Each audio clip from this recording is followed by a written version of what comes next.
42절부터 45절 본문을 통해 내 삶의 목적은 무엇인가 라는 제목으로 하나님의 말씀을 증거하겠습니다.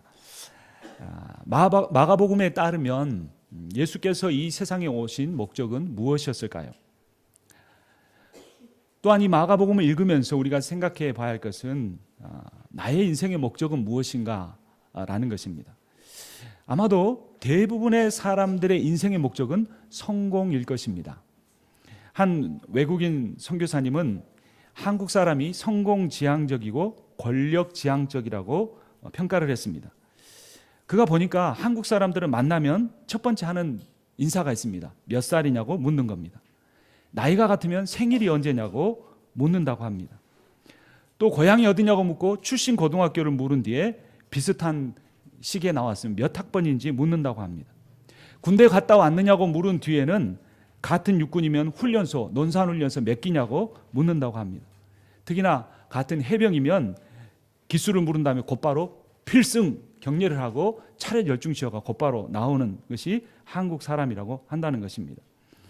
힘이나 나이가 아니면 집안 성씨, 경주 김씨 몇 대 손 해가지고 학렬을 따져가지고 나이가 어려도 삼촌뻘이면 존대를 하는 것이 이 한국 사람들의 습관이다라고 이야기하는 겁니다. 또 한국 사람은 방 안에도 아랫목, 윗목이 있습니다. 그래서 어르신이 그 아랫목에 따뜻한 곳에 앉으셔야 되고 어린 사람들은 아랫목에 앉아야 되는 겁니다. 식탁에도 상석과 말석이 있어서 아버지 자리에 자녀가 앉으면 안 되는. 또 옛날에는 겸상을 같이 하지 않아서 또 남자들은 또 식탁을 또 안쪽에서 받고 여자들과 어린아이는 또 다른 쪽에서 받는 그것이 한국 문화가 이 선교사님 보시기에는 참 희한하다 그런 생각을 했다는 것입니다. 심지어는 몇 초 간격으로 태어난 쌍둥이한테도 몇 초 더 빨리 나왔으니까 형이라고 불러. 그렇게 깍듯하게 하는 서열을 갖추어 주어야 뭔가가 제대로 된 듯한 그런 느낌을 갖는다고 하는 것입니다. 그래서 이 선교사님 보기에는 이 한국 사람들의 삶의 목적이 서열을 정하는 데 있는 것이 아닌가라고 오해할 정도라는 것입니다. 세르반테스라고 하는 사람이 쓴 돈키호테라는 이 소설을 보면 돈키호테라고 하는 기사가 나이트가 나옵니다. 그는 참 우스꽝스러웠습니다. 거대한 풍차를 보고 그것을 적의 장군으로 여기고 긴 창을 가지고 그것을 향해 돌진해 나아갔습니다. 그리고 뚱뚱하고 볼품없고 나이든 아주머니를 아름답고 세련된 젊은 여인이라고 여기면서 자신의 아내를 삼으려고 하는 것입니다. 이 세르반테스는 스페인 사회의 인간의 성공지향적인 모습, 권력에 대한 추한 욕망을 그의 소설에서 돈키호테라고 하는 엉뚱한 미치광이 기사의 우스꽝스러운 모습 속에서 우화적으로 표현한 것입니다. 돈키호테가 풍차를 다른 기사라고 생각하고 싸우려고 하고 정복하려고 하고 그렇게 하고 싶은 마음이나 또 나이 들고 그 못생긴 여인을 젊고 아름다운 미인으로 생각하고 아내로 삼으려고 했던 그러한 이유는 무엇일까요? 그의 인생의 목적이 오직 성공과 높아짐에 있는 현대인의 어리석은 모습이기도 하는 것입니다. 결국 세르반테스는 돈키호테나 현대인들이 추구하는 성공이 진정한 성공이 아니라는 사실은 우스꽝스러운 모습으로 어리석은 삶을 살고 있다는 것을 말하고 싶었던 것일 겁니다. 그렇다면 크리스천인 우리가 바라는 꿈과 성공은 무엇입니까? 돈키호테가 바라는 꿈처럼 풍차를 향해 돌진하는 것처럼 헛된 목표에만 매달려 있지는 않는지 오늘 이 마가복음의 말씀을 통해 우리 자신을 살펴보기를 원합니다. 정말 나에게는 이런 꿈이 있다. 나에게는 주님이 주신 이 비전이 있다. 나는 주님이 주신 이 비전을 생각하면 가슴이 뛰고 나에게는 힘이 생기고 인생을 정말 열심히 성실하게 살아야겠다는 그러한 용기가 생긴다라고 하는 그러한 주님이 기뻐하실 만한 그러한 인생의 목적이 있다면 무엇이 있는지 우리가 오늘 말씀을 통해 생각해 보기를 원하는 것입니다. 우리 자신에 대해서만 아니라 우리가 자녀에게 바라는 장래의 모습과 직업과 삶은 어떤 것인가 살펴보기를 원하는 것입니다. 저도 사실 부끄럽습니다. 그렇게 말하지 못하는 때가 대부분입니다. 그런데 우리가 자녀에게 이렇게 말한다면 얼마나 우리 부모를 멋있는 크리스천이라고 생각할까요? 얘야, 성공해서 남 줘라. 다른 사람들 잘 되게 하기 위해서 너는 꼭 성공해라. 다른 사람을 섬기는 것이 진정한 섬김이고 진정한 성공이고 그것이 진정한 리더십이다. 절대로 교만하지 말고 모든 사람에게 겸손한 삶을 살아라 라고 말해줄 수 있다면 얼마나 좋겠습니까? 그리스도인인 나도 세상에 믿지 않는 사람들처럼 큰 자가 되고 싶어하고 으뜸이 되고 싶어하고 그렇다면 오늘 그런 마음이 우리들 안에 제 안에도 다 있을 겁니다. 오늘 마가복음의 말씀을 통해 중요한 교훈을 얻기를 원합니다. 여러분, 마가복음은 누가 썼을까요? 당연히 마가가 썼겠죠. 이 마가는 어떤 면에서는 꽤 성공한 사람이었습니다. 먼저 그는 대단한 부잣집 아들이었습니다. 그는 수십 명의 사람들이 모일 수 있는 큰 다락이 있는 대저택에 살았습니다. 사도행전 1장 13절부터 15절을 보면 들어가 그들이 유하는 다락방으로 올라가니 제자들과 예수의 어머니 마리아와 예수의 아우들과 더불어 마음을 같이 오로지 기도에 힘쓰더라. 수많은 사람들이 모여서 기도했습니다. 얼마나 되는 줄 아십니까? 15절 보면 모인 무리의 수가 약 120명이나 되더라. 세상에 다락방에 120명이 들어갈 정도면 메인 거실은 얼마나 넓었을까요? 현대사회가 아니고 고대사회에서 그런 집을 갖고 있다는 것은 어마어마한 부자인 것입니다. 그래서 예수님께서도 거기서 성만찬을 행하시고 또 오순절 그 성령이 강림하실 때도 그 다락방에서 기도할 때 대역사가 일어난 것입니다. 또한 마가는 예수님의 수제자인 베드로의 수제자였습니다. 그러니까 직통 라인이죠. 메인 라인입니다. 예수님의 수제자 베드로, 베드로의 수제자 마가니까 이 마가는 영적으로도 굉장히 인정받는 위치에 있었습니다. 그래서 베드로전서 5장 13절에서 이렇게 말합니다. 택하심은 함께 받은 바벨론에 있는 교회가 너희에게 무난하고 내 아들 마가도 그러하니라. 이 베드로가 얼마나 마가를 사랑했으면 그 마가를 향하여 내 아들이다 이렇게 말할 정도였어요. 그러니까 마가는 그 부모의 재력도 대단했고 영적으로도 인정을 받는 그러한 사람이었습니다. 이게 전부가 아닙니다. 그는 온유한 사람 바나바의 친인척 관계였습니다. 그래서 바나바의 추천으로 바울의 1차 선교여행에 동참했습니다. 근데 마가가 아마 부유한 집에서 도련님으로 자라서 그런지 가다가 힘드니까 그냥 중간에 돌아가 버렸어요. 근데 바나바가 바울과 싸워서라도 이 마가를 데려가려고 했고 결국은 이 바나바가 바울과 나뉘어서라도 마가를 데리고 다른 방향으로 2차 선교여행을 갑니다. 그러니까 마가는 재력이면 재력, 영성이면 영성, 그 다음에 어떤 관계면 관계에서 굉장히 인정받는 삶을 살았던 것입니다. 그리고 여러분, 이 마가복음은 이 성경에 마태복음, 마가복음, 요한복음이 있잖아요. 누가복음이.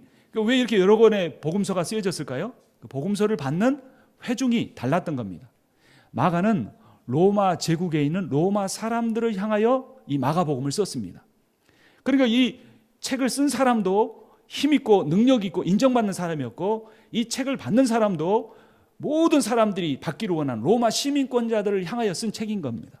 그러면 이 책에 어떤 내용이 담겨지겠습니까? 자연스럽게 담긴다면 마태복음이 말하는 것처럼 왕으로 오신 예수님에 대해서 다뤄야죠. 여러분, 이 화요 성경 공부에 오시는 분들은 아실 거예요. 저희가 성경 공부를 하는데 율동을 하면서 배웁니다. 그래서 마태 이렇게 하고 마가는 두 손을 가지고 배에 올리고 이렇게 고개를 숙입니다. 이게 무슨 모습인 것 같습니까? 마태가 왕관이에요. 그렇죠. 잘 아시죠? 그래서 마태복음은 왕으로 오신 예수님, 마가는 두 손을 배꼽에 대고 고개를 숙이면 어떤 모습입니까? 종의 모습이에요. 그래서 종으로 오신 모습이에요. 그래서 마태복음부터 요한계시록을 다 율동으로 만들어서 모션을 하면서 그걸 다 자연스럽게 외우게 됩니다. 그러니까 마가의 주제는 무엇을 다루는 겁니까? 종으로 오신 예수님, 종, 섬김, 낮아짐, 겸손에 대해서 말하고 있는 겁니다. 그러니까 마가의 출신 배경이나 마가의 이 책을 받는 그 회중들은 다 힘 있는 사람들인데 그 사람들을 향하여서 낮아져야 한다, 종이 돼야 한다, 섬겨야 한다라는 내용을 기록하고 있는 것입니다. 마가복음에 따르면 예수님은 자신이 십자가에 죽으시고 부활하셔야 한다는 사실을 3번씩이나 이야기를 했습니다. 마가복음 8장 31절, 9장 31절, 그리고 마지막이 오늘 본문이 10장에 있습니다. 34절 말씀을 우리 함께 읽도록 하겠습니다. 마가복음 10장 34절입니다. 그들은 능욕하며 침뱉으며 채찍질하고 죽일 것이나 그는 3일 만에 살아나리라 하시니라 라고 예수님이 말씀하셨습니다. 지금 어떤 상황이냐면요, 저 북부 지역 갈릴리 지역에서 갈릴리 호수를 중심으로 사역을 하다가 사마리아를 거쳐서 유대로 내려왔어요. 그리고 유대에서 이제 예루살렘으로 들어가기 직전인 거예요. 예수님이 예루살렘에 들어가면 죽어야 한다는 사실을 3번에 걸쳐서 말씀하시고 3번째 이야기를 하신 다음에 오늘 본문의 사건이 일어난 것입니다. 어떤 사건이 일어났을까요? 예수님이 가장 사랑하는 제자가 요한이었다고 요한이 스스로 요한복음에서 말하고 있죠. 그 요한이 그의 형제인 야고보와 함께 예수님 앞에 나가서 단도직입적으로 이렇게 말합니다. 같은 10장에 35절 말씀 함께 읽겠습니다. 세베대의 아들 야고보와 요한이 주께 나와 여짜오되 선생님이여 무엇이든지 우리가 구하는 바를 우리에게 하여 주시기를 원하옵나이다. 예. 누가 구하는 바를 우리에게 달라고 합니까? 우리가 구하는 바. 예수님이 우리에게 가르치신 바가 우리에게 일어나게 해달라고 한 것이 아니고 우리가 구하는 바가 우리에게 일어나게 해달라고 말을 한 것입니다. 그들은 그들의 별명이 뭐였냐면요, 우레의 아들들이었습니다. 여러분, 우레가 뭐죠? 천둥이잖아요. 꽝꽝 하는데, 그러니까 성격이 한성격하는 사람들입니다. 이 사람들이 얼마나 한성격하는 사람들이었냐면 누가복음 9장 53절에 보면 이들이 제자들이 다 전도여행을 갔어요. 근데 전도여행을 하다가 어떤 마을에서 야고보와 요한이 가서 복음을 전했는데 안 받아들이는 거예요. 그러니까 이 야고보와 요한이 이렇게 말합니다. 9장 54절 보면 제자 야고보와 요한이 이를 보고 주께 이르되 주여 우리가 불을 명하여 하늘로부터 내려 저들을 멸하라 하기를 원하시나이까, 이런 거예요. 그러니까 저들이 복음을 안 받아들였으니까 당장에 불을 내려 불벼락을 내려서 그 마을을 다 싸그리 불태워버려야 하지 않겠습니까? 라고 예수님한테 말씀한 겁니다. 그러자 예수님께서 그들을 돌아보시고 꾸짖으셨습니다. 그들은 예수님을 따라다니기는 했지만 예수님의 가르침을 이해하지 못했습니다. 예수님이 3번씩이나 틈날 때마다 말씀하셨던 십자가를 이해하지 못했습니다. 예수의 권세는 섬김과 희생의 권세라고 가르쳐 주셨는데 그들은 군림하고 과시하는 것을 권세로 이해했습니다. 그리고 오늘 이 마가복음에는 야고보와 요한이 예수님 앞에 말씀드리는 것처럼 보이는데요, 이 마태복음에 보면 그 자리에 또 다른 사람들이 있었다는 것을 알 수 있습니다. 바로 이 야고보와 요한의 어머니인 마리아였습니다. 세베대의 아내였지요. 어머니가 와서 이렇게 말씀합니다. 예수께 이르되 내 아들 중 하나는 주의 우편에 하나는 주의 좌편에 앉게 하소서. 그러자 10 제자가 그 상황을 보고 분이 여깁니다. 왜냐하면 자기들은 서열에서 밀릴 수밖에 없거든요. 왜냐하면 이 야고보 요한과 예수님은 한 8촌 정도 되는 관계가 있기 때문에 어머니까지 등장해서 말하니까 차마 말은 못하지만 아이고 우리가 한 발 늦었다. 이제 야고보와 요한이 예루살렘에 들어가면 한 자리 차지하겠구나 라고 하면서 그들이 분하게 여겼던 것입니다. 요한 형제나 그들의 어머니는 예수께서 이 세상에 오신 목적을 제대로 알지 못했습니다. 그들의 삶의 목적은 주님의 뜻과 정반대인 세속적으로 성공하고 높아지는 것이었습니다. 그런데 여러분, 생각해보면 성경은 모순으로 가득 차 있는 것 같습니다. 왜냐하면 마태복음에서는 예수님이 어떤 분으로 오셨다고 그랬습니까? 왕으로 오셨다고 그랬죠. 근데 마가복음에서는 예수님이 어떤 분으로 오셨다고 합니까? 종으로 오셨다고 합니다. 그럼 도대체 예수님은 어떤 분으로 오신 겁니까? 둘 중에 하나만 고르시든지 아니면 중간에 평민으로 오셨다고 하든지 왕이라 그랬다가 종이라 그랬다가 하니까 헷갈리는 겁니다. 근데 이것은 인간의 논리로 생각할 때는 이게 모순입니다. 근데 여러분, 이 패러독스라는 말이 있습니다. 역설이라는 것이죠. 역설은 뭐냐면 하나가 모순이 있고 또 하나가 모순이 있는데 두 개의 모순이 부딪혀서 진리를 드러낼 때 그것을 역설적 진리라고 하는 겁니다. 예수님을 왕이라고 했다가 예수님을 종이라고 하는 이 두 모순처럼 보이지만 사실 이게 두 모순이 합해져서 진리를 가르쳐 주는데, 왕은 어떤 사람인가? 섬기는 사람이 왕이라는 겁니다. 섬기는 사람, 정말 남이 보든지 보지 않든지 섬기는 그 사람이 하나님 나라에서 어떤 존재인가? 왕이다 라고 성경은 마태복음과 마가복음이라는 두 책을 통해서 우리에게 가르쳐 주는 것입니다. 우리의 인생의 목적은 무엇입니까? 우리의 인생의 목적은 성공이 아니고 섬김이 되어야 합니다. 세상 사람들 중에도 올바른 성공에 대해서 말하는 사람들이 있습니다. 랠프 월도 에머스는 성공을 이렇게 정의했습니다. 여러분 마음에도 이게 성공이라고 생각이 되는지 한번 들어보십시오. 자주 그리고 많이 웃는 것이 성공이다. 현명한 이에게 존경을 받고 아이들에게서 사랑을 받는 것이 성공이다. 정직한 비평가의 찬사를 듣고 친구의 배반을 참아내는 것이 성공이다. 아름다움을 구별할 줄 알며 다른 사람에게서 최선의 것을 발견하는 것이 성공이다. 건강한 아이를 낳든 한 떼기의 정원을 가꾸든 사회 환경을 개선하든 자기가 태어나기 전보다 세상을 조금이라도 더 살기 좋은 것으로 만들어 놓고 떠나는 것, 이것이 성공이다. 그래서 한때 내가 이 세상에 살았음으로 인해 단 한 사람이라도, 그 한 사람의 인생이라도 행복해지는 것, 이것이 진정한 성공이다라고 말한 것입니다. 여러분 마음에도 이러한 삶을 사는 것이 성공처럼 느껴지십니까? 그는 또한 이렇게 말합니다. 누구나 성공을 꿈꾼다. 그러나 진정한 성공은 출세나 막대한 부를 이루는 것이나 혹은 권력을 얻는 것과는 큰 관련이 없다.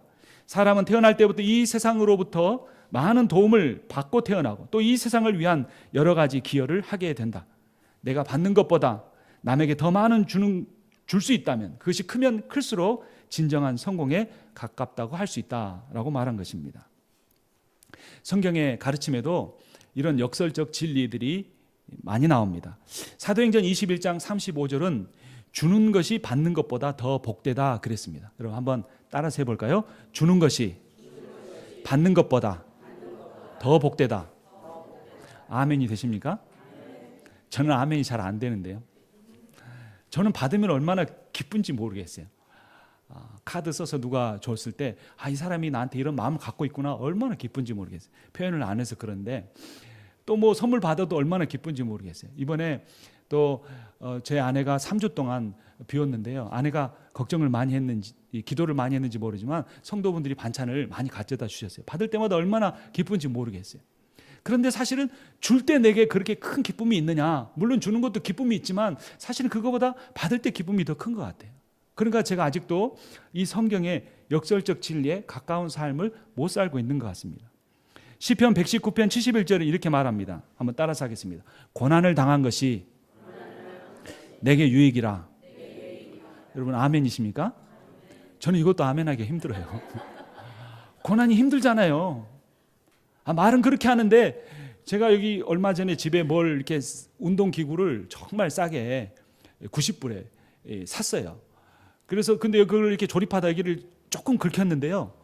그 긁힌 게 이 물에 손 닿을 때마다 힘들고 데일밴드 붙여서 이렇게 하면서 컴퓨터 치는 것도 힘들고 스마트폰은 진짜 오른쪽 이 손가락으로 해야 되는데 안 돼서 힘들었어요.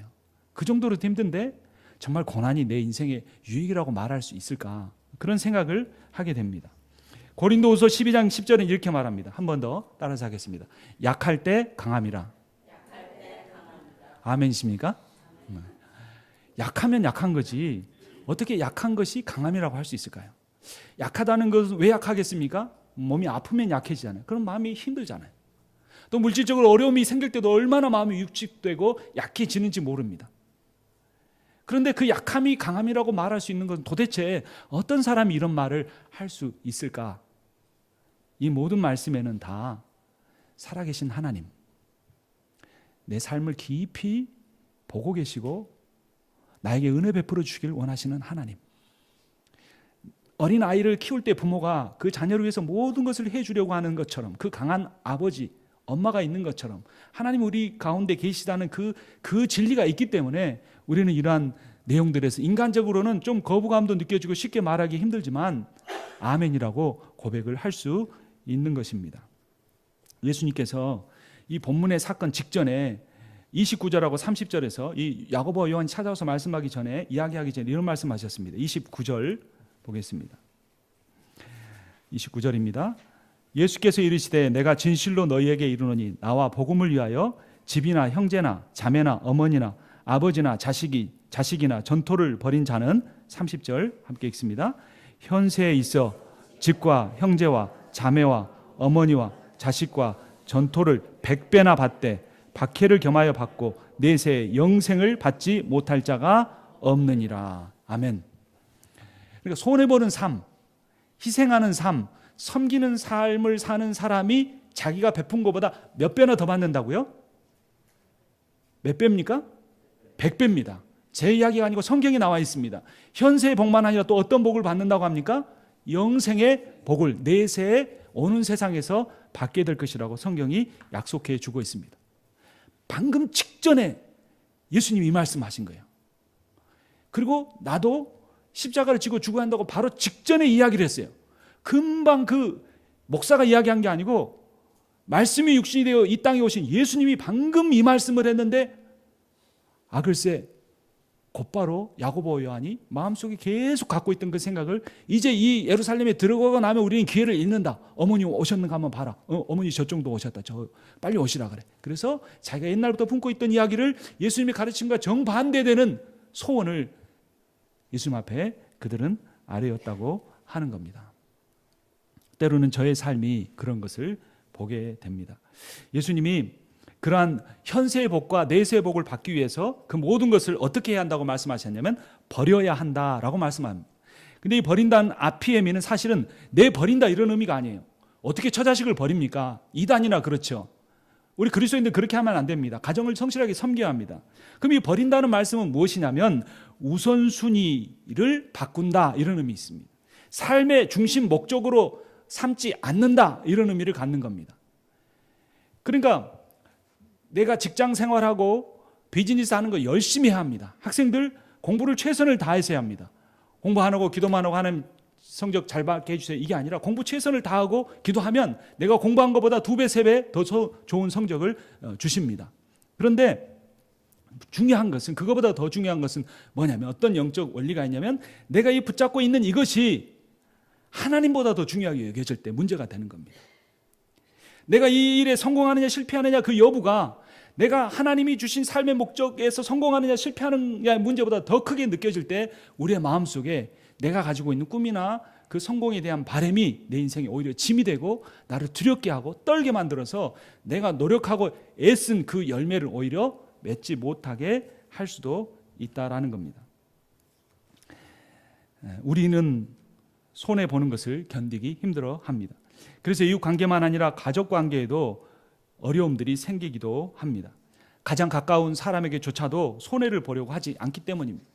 아내와 남편 사이에서도 내가 이만큼 해줬는데 왜 이것밖에 해주지 않는가라는 생각이 들 때 우리의 마음이 힘들어지는 겁니다. 그럴 때마다 우리는 그리스도의 본분이 낮아지고 섬기는 것이고 손해보는 삶이라는 것, 그리고 그 모든 삶에 대해서 우리 주님께서 우리를 위해 십자가에 죽으신 주님께서 다 보상해 주실 거라는 믿음을 가져야 하는 것입니다. 그래서 예수님께서 다른 사람을 섬기는 것이 진정한 성공이라고 가르쳐 주십니다. 본문 42절에 세상의 지도자들이 어떻게 하는지에 대해서 이야기하십니다. 42절 함께 읽겠습니다. 예수께서 불러다가 이르시되 이방인의 집권자들이 그들을 임의로 주관하고 그 고관들이 그들에게 권세를 부리는 줄을 너희가 알거니와. 예수님이 이 말씀하신 거 보면 야고보와 요한이 어떤 생각을 가졌다는 것을 알 수 있는 거죠. 야고보와 요한이 자신의 어머니와 함께 예수님 앞에 아린 내용이 주관하고 권세를 부리는 그 삶을 원했다는 겁니다. 그래서 너희의 삶이 이방인들의 지도자와 같은 마음이다라고 지적하시면서, 하지만 하나님 나라의 제자는, 하나님 나라의 종은, 하나님 나라의 왕은 백성을 사랑하고 종이 되어 그들을 섬기는 것이라고 가르쳐 주시는 겁니다.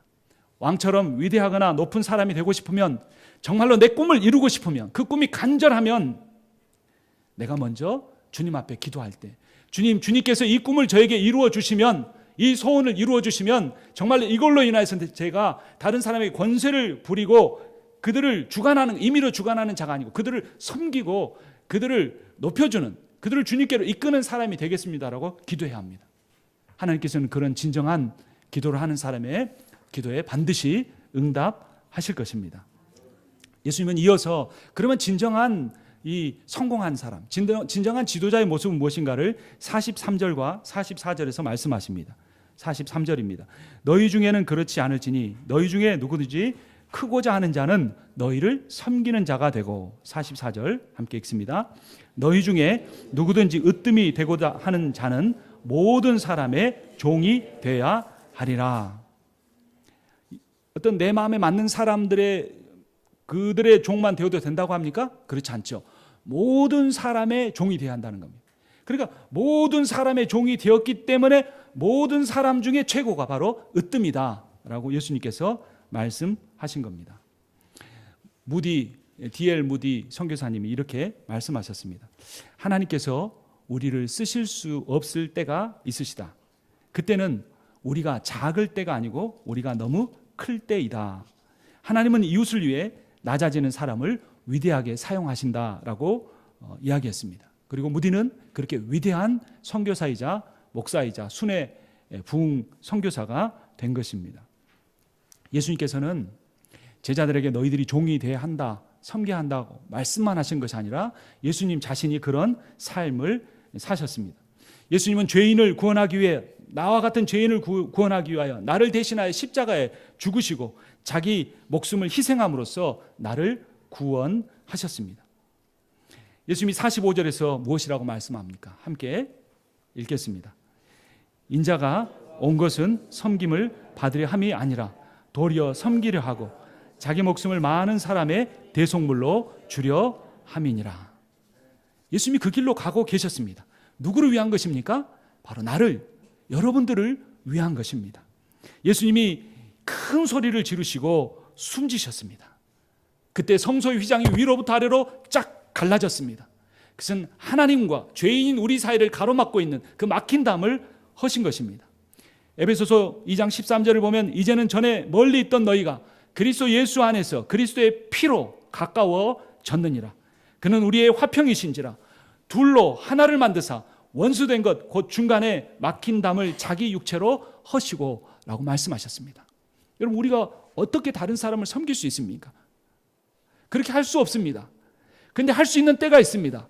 바로 우리 주님께서 나를 위하여 자기 생명을 내어놓으셨다는 이 복음의 터 위에 세워질 때, 이 놀라운 사실이 성령을 통하여 내 마음에 감동으로 느껴지고 나와 같은 죄인을 위하여 죽으신 그 주님의 섬김이 내 마음의 중심에 차지하게 될 때에 우리가 비록 힘들고 어려운 삶이라고 할지라도, 우리가 연약하다고 할지라도, 우리가 가진 것이 없다고 할지라도, 우리가 많이 배우지 아니했다고 할지라도 우리가 예수님처럼 다른 사람을, 내 마음에 맞는 사람만 아니라 연약한 사람까지 섬길 수 있는 종이 될 수 있다는 것입니다.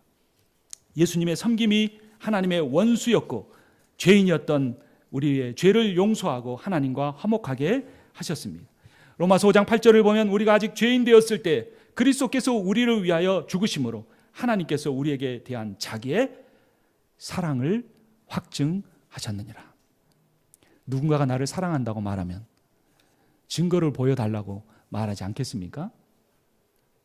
여기 앞에 우리 청년들 찬양팀 예쁘게 하고 또 앉아서 말씀 듣는데 누군가가 와서 나를 사랑한다고 말하면 증거를 달라고 하지 않겠습니까? 예수님께서 그 증거를 어떻게 보여주셨습니까? 교회마다 달려있는 십자가. 그 십자가를 통하여 이것이 바로 내가 너희를 사랑하는 증거이다.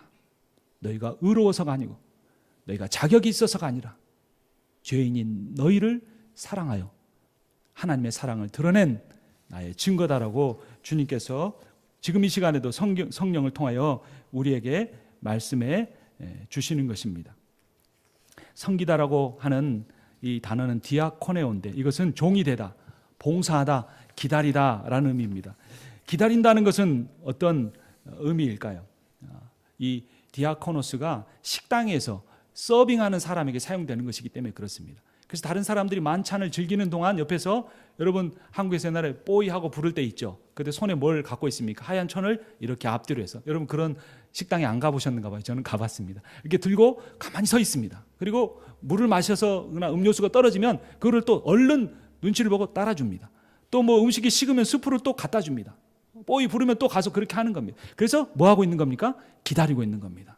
주인이 식사할 때까지 기다리고 있는 사람의 그 모습이 디아코노스이고 이게 성경에서 집사라는 단어로 번역이 되었고 또 그리스도인이라면 누구든지 그러한 삶을 살아야 한다고 성경이 우리에게 가르쳐 주는 것입니다. 장기려 박사라고 하는 분이 있었습니다. 여러분, 이분의 별명이 무엇인 줄 아십니까? 가장 똑똑한 바보입니다. 이것도 역설이죠. 똑똑하면 똑똑하고 바보면 바보지 똑똑한 바보가 어디 있습니까? 그러나 믿음 안에서 복음 안에서는 그런 역설이 진리가 되는 것입니다. 그는 이렇게 말했습니다. 누군가가 자기 인생에서 바보로 불리면 그 사람은 성공한 사람이다. 바보는 뭐죠? 자기가 챙길지 모르는 거예요. 어리석어요. 그래서 다른 사람이 가져가 버리는데도 그것도 잘 모르고 다른 사람 거 챙겨주는 사람이 바로 바보인 겁니다. 다른 사람이 무시하는데도 그거 상관하지 않고 다른 사람에게 좋게 대하면 다들 바보라고 하는 겁니다. 근데 장기려 박사는 의사였는데 그가 그렇게 바보로 불리면 성공한 것이라 라고 말했고 그러한 삶을 살았습니다. 그래서 한 번은 큰 수술을 해줬는데 그 수술을 받은 사람이 돈이 없었어요. 그래서 장기려 박사가 이 좋은 그리스도인이라는 말을 듣고 그에게 이렇게 상담을 했더니 그가 이렇게 말했습니다. 이 병원은 수술비를 안 내주면 퇴원을 안 시켜줍니다. 그러니까 방법은 딱 하나밖에 없습니다. 오늘 밤에 제가 문을 열어놓을 테니까 몰래 도망가십시오. 이렇게 말했다는 겁니다.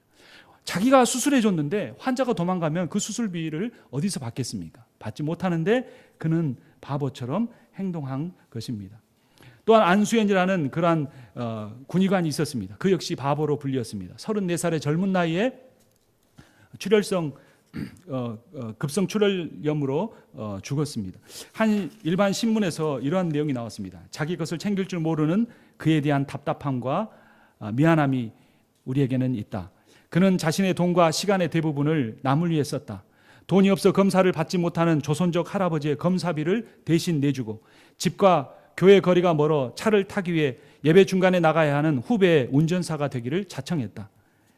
그리고 그 사람이 34살의 젊은 나이에 죽었는데 결혼을 안 했는데 조문객이 몇 명이 온 줄 아십니까? 4,000명이 찾아왔습니다. 그 4,000명은 병원 주변에서 구두를 닦는 사람이었고 병원을 청소하는 사람이었고 그에게 와서 여러 가지 혜택을 받았던 사람들이었습니다. 병원 매점 아주머니, 방사선 기사 모두 안 씨가 베푼 사랑을 받은 사람들이었습니다. 구두닦기 아저씨는 청년 안수연을 의사이면서도 늘 90도로 다른 사람에게 인사하던 겸손한 사람으로 기억했습니다. 바보 의사는 세상을 떠났지만 그 주변에 있던 사람들은 그를 결코 잊지 못했던 것입니다.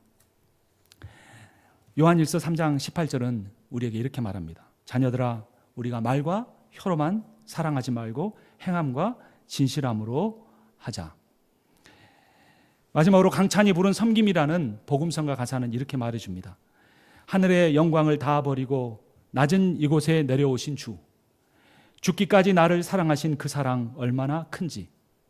우리가 높아지면 그가 낮추시리. 우리가 낮아지면 그가 높이시리. 내 발을 닦아주사 먼저 섬기시고 서로 사랑하라고 말씀하셨네.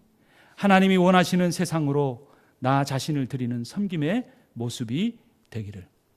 예수님은 요한복음 13장에서 제자들의 발을 씻어주셨을 뿐만 아니라 이렇게 말씀하셨습니다. 내가 주와 선생이 되어 너희 발에 씻어주었으니 너희도 발을 씻어주라. 내가 너희의 발을 씻어준 것은 내가 너희의 본이 되려 함이니라. 예수님처럼 가장 낮은 모습으로 다른 사람을 사랑하고 섬기시는 여러분과 제가 되기를. 그리함으로 하나님께서 우리를 위하여 준비해 놓으신 모든 현세의 복과 내세의 복을 누리시는 여러분과 제가 되기를 주님의 이름으로 축원합니다.